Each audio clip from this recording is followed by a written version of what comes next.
यीशु मसीह की मृत्यु होते ही इस पृथ्वी पर क्या क्या घटित हुआ था।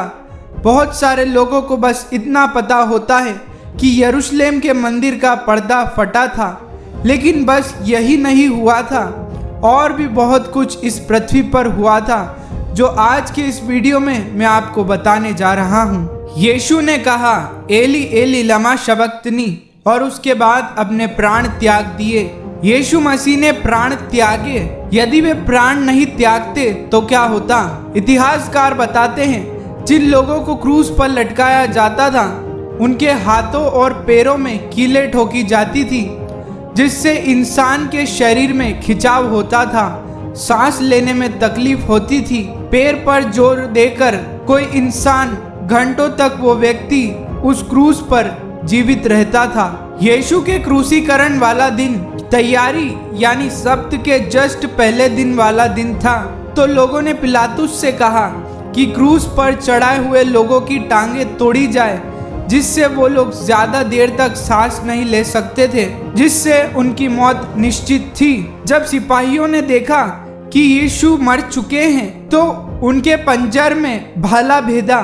यीशु मसीह ने खुद ही अपने प्राण त्यागे, क्योंकि उन्हें फसह की विधि द्वारा बलिदान को पूरा करना था, बिना कोई हड्डी तोड़े, जैसा कि फसह की विधि के बारे में लिखा हुआ है कि उसकी कोई हड्डी तोड़ी ना जाए। जैसे ही यीशु ने प्राण त्यागे, यरूशलेम के मंदिर का पर्दा ऊपर से नीचे तक 2 टुकड़ों में फट गया, जिसकी ऊंचाई 60 फीट, चौड़ाई 30 फीट, और इतिहासकार बताते हैं कि इस पर्दे को संभालने के लिए लगभग 250 से 300 लोगों की जरूरत पड़ती थी। पर्दा फटते ही पवित्र स्थान का रास्ता खुल गया। पर्दा ऊपर से नीचे की ओर फटा था, नीचे से ऊपर की ओर नहीं। ये काम परमेश्वर ने किया था, इंसानों ने नहीं। इससे पवित्र स्थान में जाने का रास्ता मनुष्यों के लिए खुल गया। जब यीशु मसीह का जन्म इस पृथ्वी पर हुआ, आत्मिक जगत में बहुत बड़ी हलचल हुई।